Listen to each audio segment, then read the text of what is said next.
doctrine of true theology. He supplies strength for the weak. He's available for the gifted and tried. He sympathizes and he saves. He strengthens and sustains. He guards and he guides. He heals the sick. He cleanses the lepers. He forgives sinners. He discharges debtors.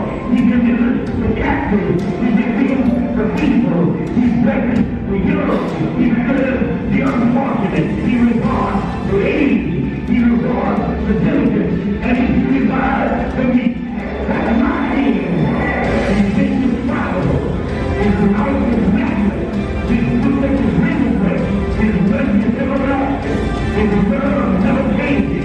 His word is enough. His grace is sufficient. You can't get it out of your mind. You can't get it off of your head. You can't outlive him, and you can't live without him. Hey! Well, the Pharisees couldn't stand it. When they found out they couldn't stop it, I was too tired and faulty. Kevin couldn't do it. That couldn't happen. And the way couldn't move it. That's my name. That's my name.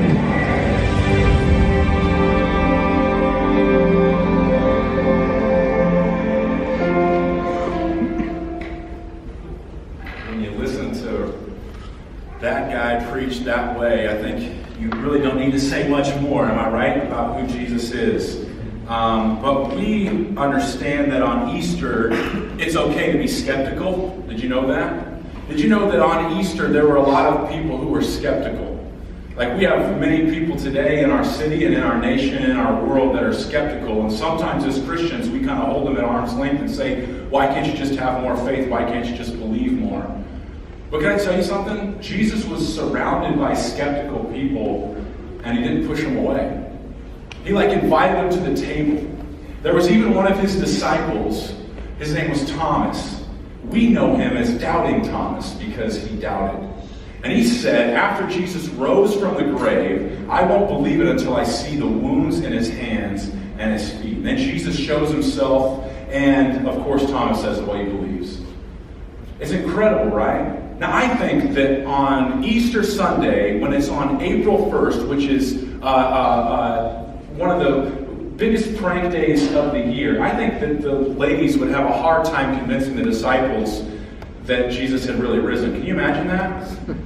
You go back to the disciples, they've been in mourning, and you say that Jesus has risen. And I'm sure the disciples would just say, not funny. Okay? Not a good April Fool's joke, right? So we say, first of all, Happy Easter to you, and Happy April Fool's Day to you. But everything we're saying up here, we want you to know is true and real. We're not trying to pull your leg. But what an event, right? Friday is the hard day. It's the day, if we go back, and let me just tell you the story how it happens.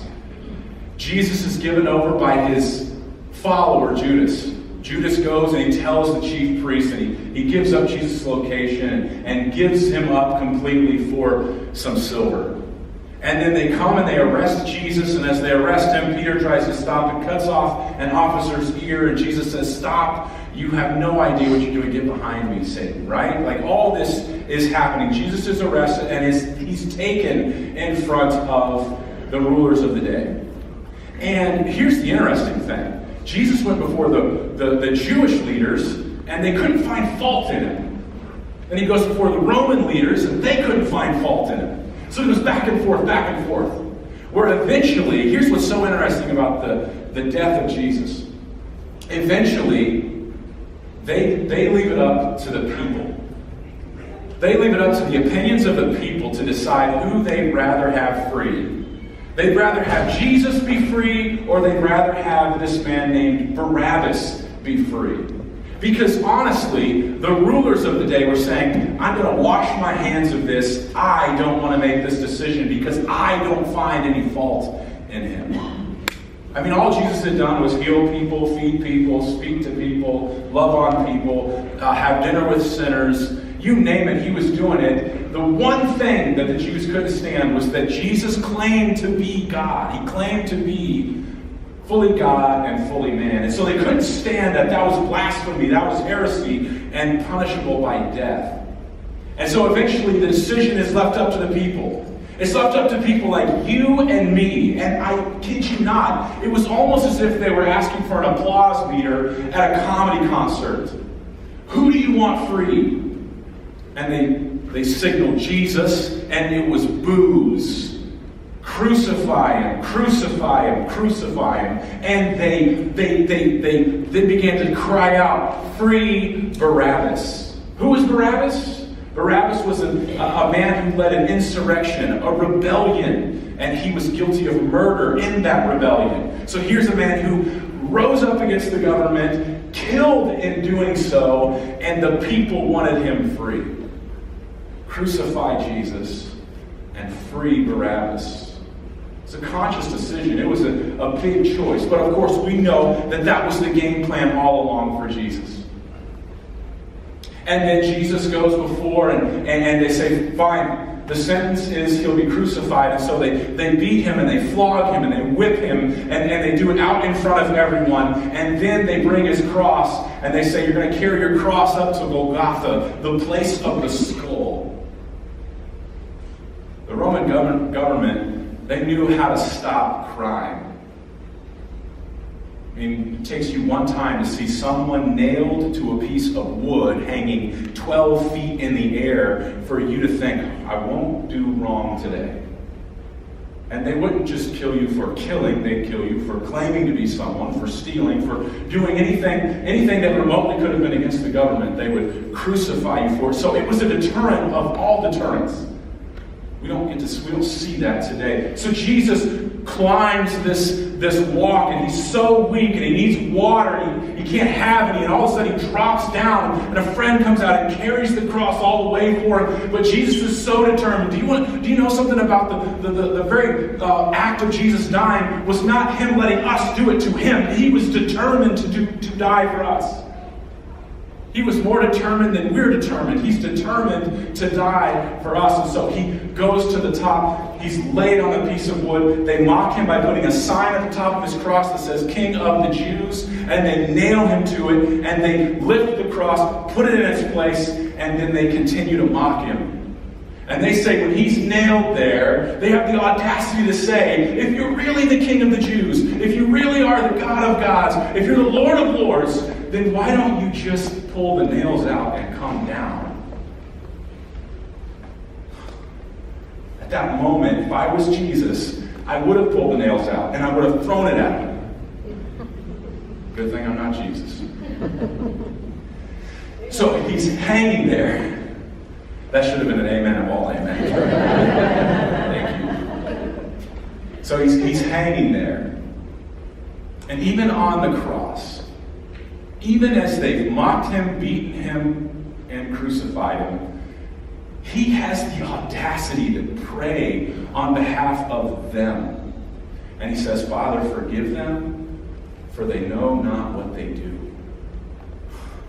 Here's the thing, that the unflinching power of Jesus is not just in his miracles, it's not just in the power that he has to save us from sin, it's in the fact that even on the cross, when he's being beaten and mocked, he does not hold animosity against us, he wants to forgive us in that moment.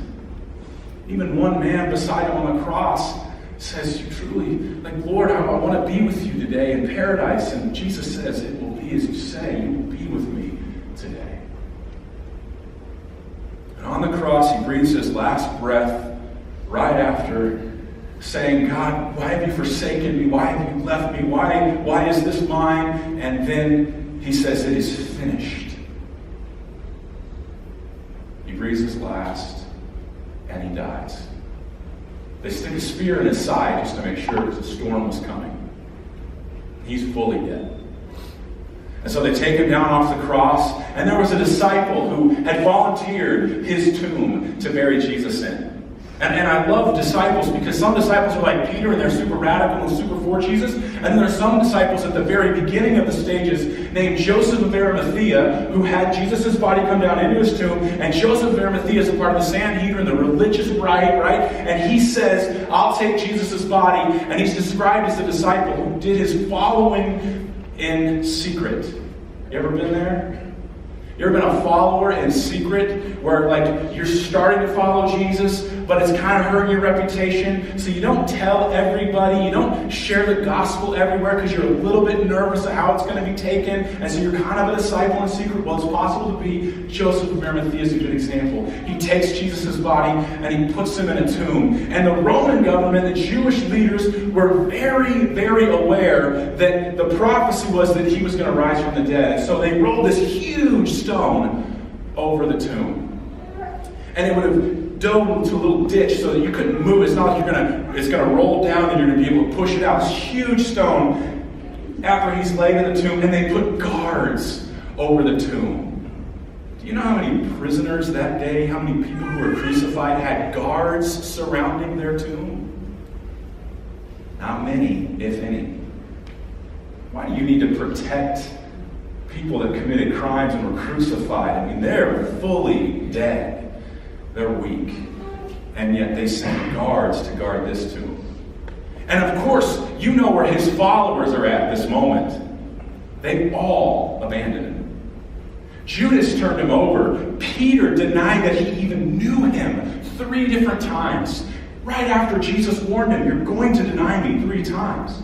All of them were scattered, and they were looking at arm's reach. They were looking from a distance. What's going to happen? And then, can you imagine the movement that they had completely stopped? All the momentum that they had with Jesus was just gone because he's dead now, and he's in the tomb. And so what do we do? And so they're living in fear and worry and wondering, what did I just give my life over to? Like some of them had stopped whole careers and quit everything so that they could follow him. And now the one thing that they had is now gone and dead. But the story doesn't end.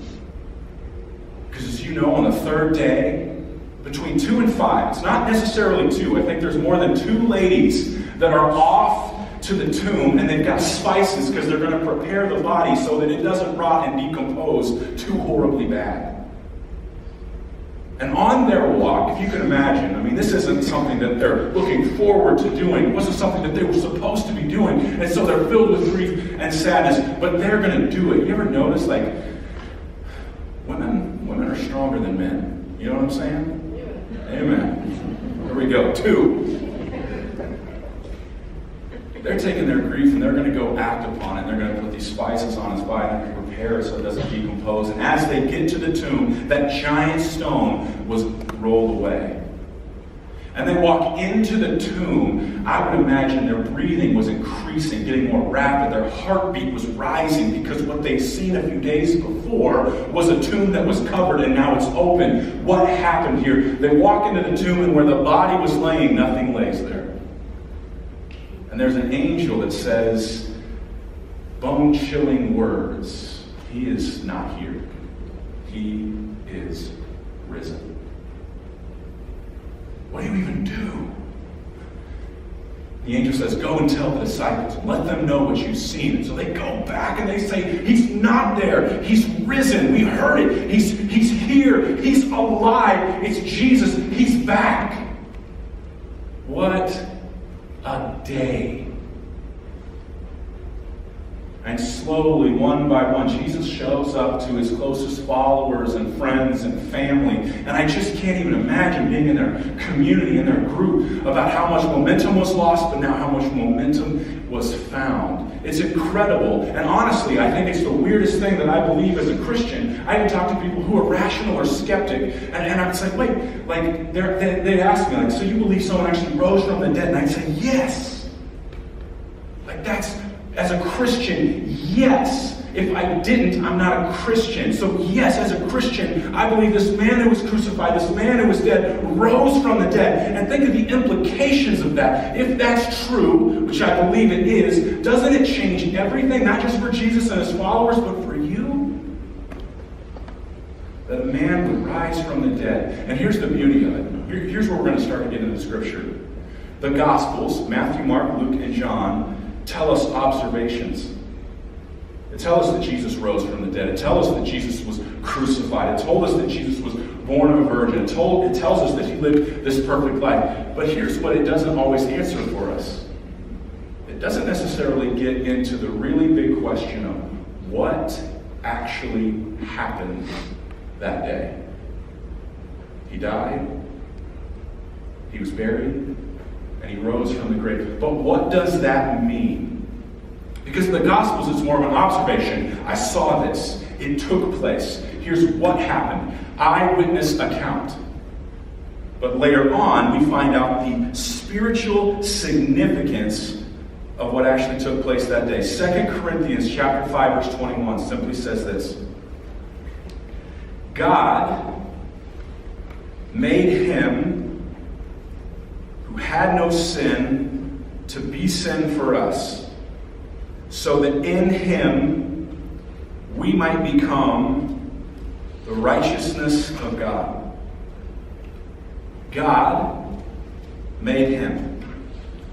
First line. God made him. God made Jesus. The same God who created everything, the same God who sent Jesus into the world, the same God who created you and me also made Jesus something. He made him who had no sin, who was perfect, who was sinless, who if he was a lamb would be the perfect, spotless lamb. Him who had no sin to be sin for us. Can I tell you really quickly about sin? Most of us have a very religious experience with sin. Sin is a behavioral thing. And when I was growing up, I would come to church and I would think about all the sins I had done that week, and I would pray and ask God categorically, like, wait, can you forgive me of this and this and this? I'm pretty sure I lied about that and all of these kinds of things. And it was a very religious, regimented way to do things. But I think the Bible teaches us that sin is so much different than that. Sin is not just something externally that we are struggling with or externally that we do. It's not just a behavior, but sin is who we are without Christ. This is hugely important for us. Because Christ doesn't come to make your behavior right. He comes to set your soul free. And to separate you from a sinful nature into a righteous nature, into a new nature, into a whole nature, into a vibrant nature, into a different nature, into a Jesus nature. So he made him who had no sin, the nature of sin, not just the behavior. So we always think about Jesus behaving sinfully, and what is being talked about here is the nature. Jesus did not have the nature. He was perfect, which is a step above, so that in him, in Jesus, we might become the righteousness of God. See, we don't believe in just a gospel that is just forgiveness only. It's not just Jesus will forgive you, Jesus will forgive you. That's only part. It's almost not even half. It's like a quarter of what we truly believe. We believe that Jesus forgives us, that he changes us and he makes us, but he also does something else. He gives us his righteousness. To paraphrase this verse, it could go just like this. Jesus became my sin and gave me his reputation. Jesus became my sin on the cross. The nature that I had, the sinful nature, the selfish nature, the lustful nature, the lying nature, the greedy nature, the prideful nature. He took that nature on the cross and he became that. And is a huge word. And he gave me his reputation. He gave me perfection. He gave me righteousness. Which is so critical. Because if I don't have sin, I still can't stand before God and say, all's good. I have to be free of sin, which on my own power is impossible. And I have to have the righteousness that's from the Father. Because the Father is perfect and who he resides with is perfect. It's the process of perfection that we trip over. The process of perfection is not my ability and my hard work to be perfect. It is by faith alone in Christ alone. that frees me. And so he became my sin. He takes my sin, the nature of my sin, the nature of myself, and he gives me his righteousness. And is such a big word. John MacArthur says it just like this. The cross that Jesus died on was proof of both the immense love of God, and the profound wickedness of sin. That the cross was evidence for us that God loves us so much that he would send Jesus, that he would love us so much that he would separate us from our sinful nature and give us a new life and a new heart and a new mind, and that all these things would be renewed. But not only that, but that we understand from him that there is a profound wickedness of sin, that we understand sin in a new way, in a different way. Soren Kierkegaard says that sin is not just the doing of bad things, it's the making of good things into ultimate things. It's when we take the things that we love that maybe they're good things. Like for me, maybe it's basketball, like playing basketball. And that's not a bad thing. Playing basketball is not a sin, right? I go and play basketball to get exercise, shoot shots, and do all those kind of things. It's not sin. That's a perfectly okay thing to do. When it becomes sinful is when I make basketball everything. And when I've got to play it to be me. And if I'm not playing it, then I'm not really me. And if I don't have this picture of my life, it's not really me. And if I don't have this, I can't be me. I'm not where I want to be. If I need anything outside of the nature, the perfection of God, if I have to have it, then I begin to worship it, and that's when I start to see my sin nature really come out. And God sent Jesus to separate us from that, to make us whole and righteous and perfect. Again, not according to our works, according to his. And that's why there's hope for people like me, and people like you. It's because it's not based on my work, but based on his. So in other words, Jesus was determined to save us.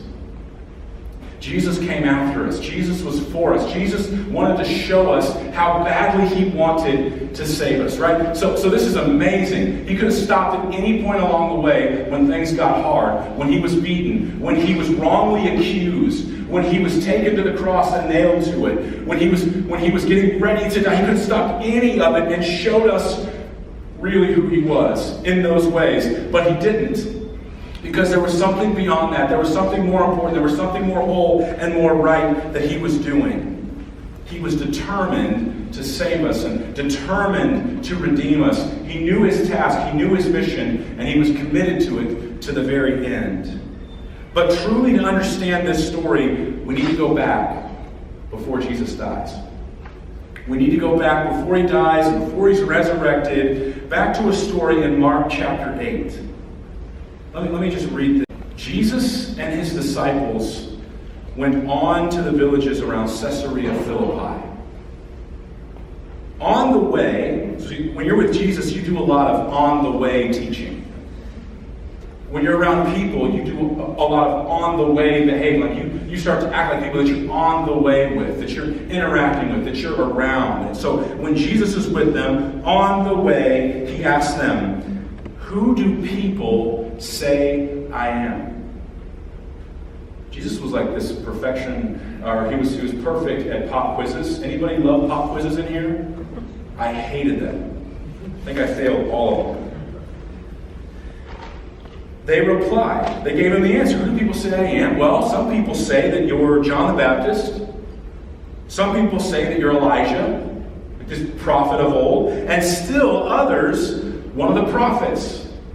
So some people say these different things about you. Here's what I'm hearing. You understand this is what they're saying. Some of the people, maybe my family, my friends, a teacher over here, a political ruler over here, like some of them say that you're John the Baptist or you're Elijah, and some of them even say that you might be a prophet, maybe even a new prophet.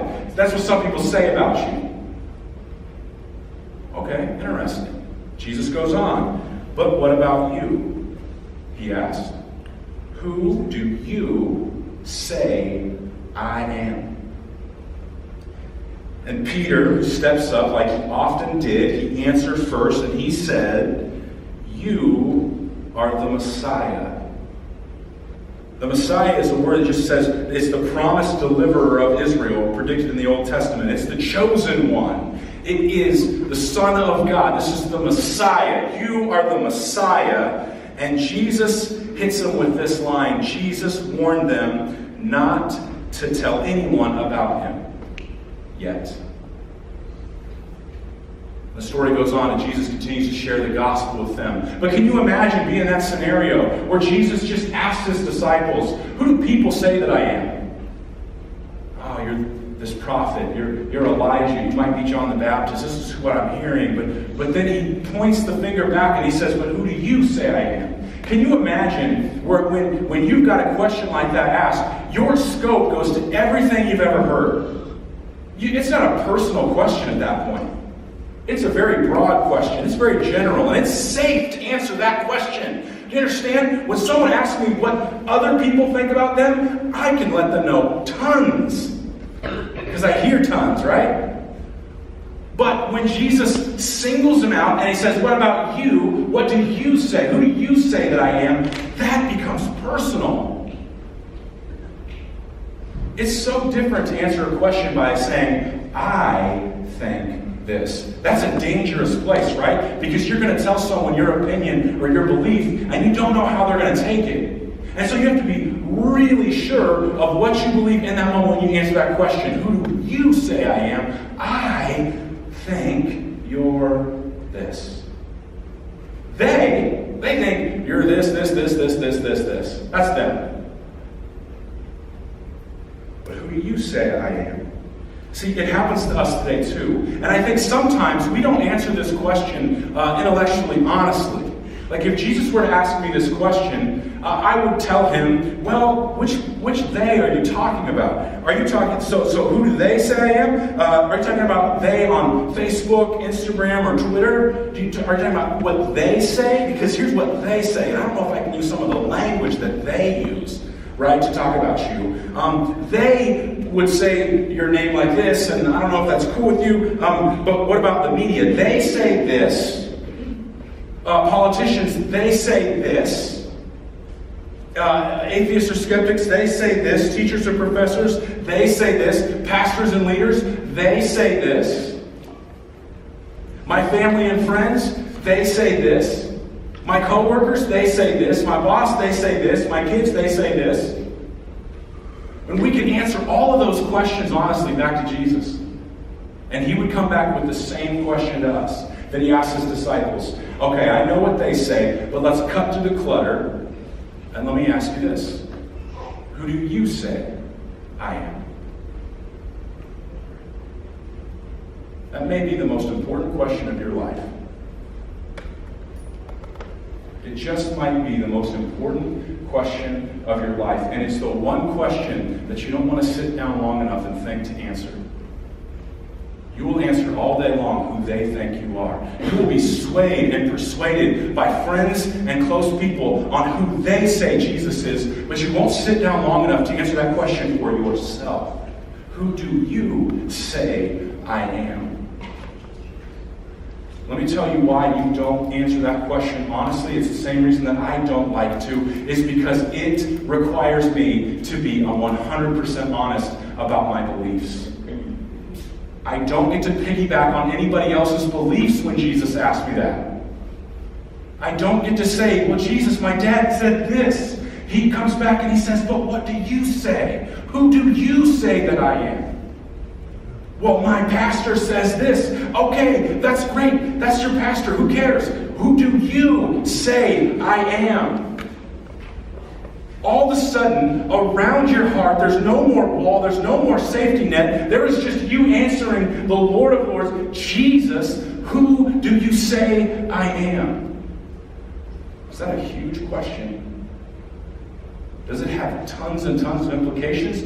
Would it change the way you live your life? Would it wake you up spiritually? You better believe it.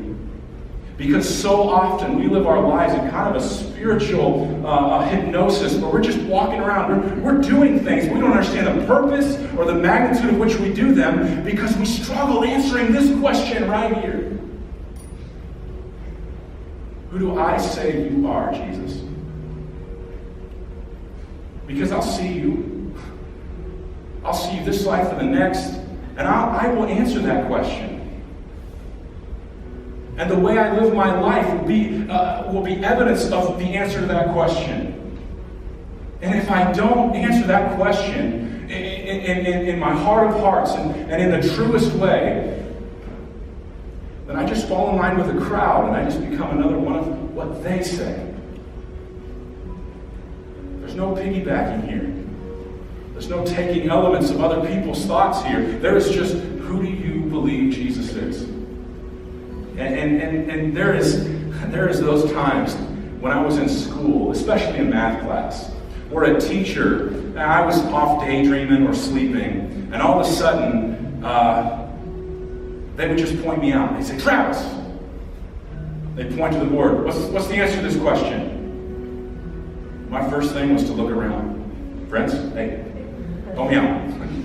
What's the answer? You know what I mean? And the teacher would say, Travis, stop looking around. Don't look down, don't look around. Look up here, look at the board, and tell me what the answer to this question is. Oh. Usually the answer ended with, I don't know. I don't know. I think, sadly, we live our life in some way in that I don't know phase way too much. Especially with the biggest questions in life. The one where Jesus asks us, who do you say I am? He's like that teacher. And instead of us looking around and looking for what other people say, he's asking us to look at the board and say, who am I? Who do you believe I am? And if we are at I don't know, you are among friends. You don't have to be at I know for sure and I can articulate it perfectly and I have the right answer this morning. That's okay. You can be right where you are. But here's what we would promise to you. We would come around you and we would want to convince you, not just with our words, but with our life, that Jesus is this. Here's what I say. He is the Messiah. The chosen one. The prophesied one. He is the Son of God. He is fully man and fully God.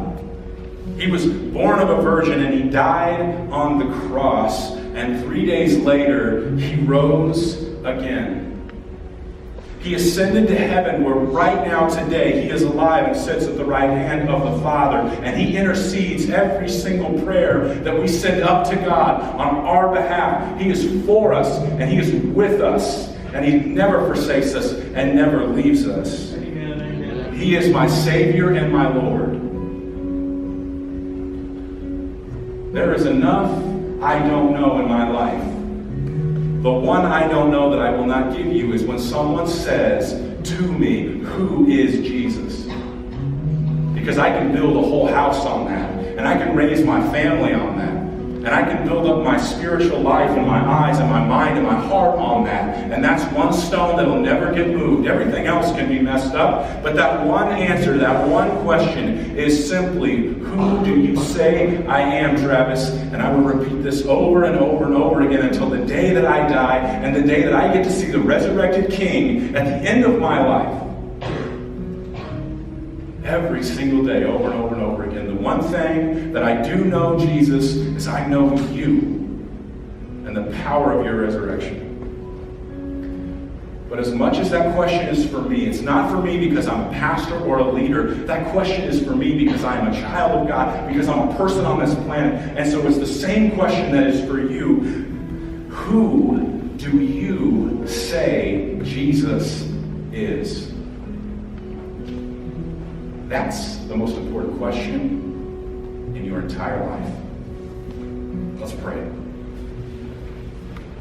Father God, we come to you knowing full well we can answer that question for a lot of other people. We can tell you who they say you are. Peter could tell you who others thought that you were. But you didn't stop at that question. You wanted to know who he thought you were, who he believed you were. And I truly believe, God, you want us to ask that same question, to understand that our life is about this question. We look for the purpose of life, and I would say, man, what's better is to look for the purpose of Jesus. If we understand you, if we know you, God, then life starts to kind of fall in line. It doesn't all fit perfectly, and we won't be just these perfect little angels, God, but what we will be is faithful followers, understanding why and who created us. We thank you, God, for your love, for your mercy, and for your guidance, and we pray, Lord, that today and every day we would answer this question. This isn't just a salvation question, this isn't a once-in-a-lifetime question, but every single day that we walk with you, we should ask this question: who do we say you are? And may that shape how we live. It's in your Son's name we pray, with confidence. Amen.